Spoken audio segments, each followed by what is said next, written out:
फुलेर फुल्यो बुकीको राउ खोलै खोला भोकिन्छ झोला हो हिँडिन्छ होला ahoy त्यसका बाजे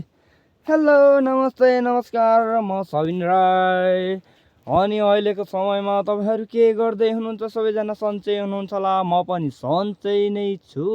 अनि खाना खानु भयो कि भएको छैन तपाईहरुले हैन मैले चाहिँ खाएको छुइन म चाहिँ आज बैदाको गाउँ भन्ने ठाउँमा झरेको थिएँ त्यही भएर हैन बैदाबाट घर जाँदै छु अहिले म पिपलडाँडा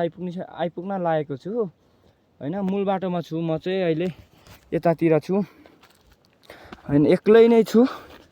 जंगलको बाटो जंगल त छैन मूल बाटो त्यो खुल्लै छ तर बैदागाउँबाट त्यस्तै छिटो छिटो हिँड्ने मान्छेलाई 5-6 मिनेट लाग्छ हामी जस्तो ढिलो हिँड्ने मान्छेलाई चाहिँ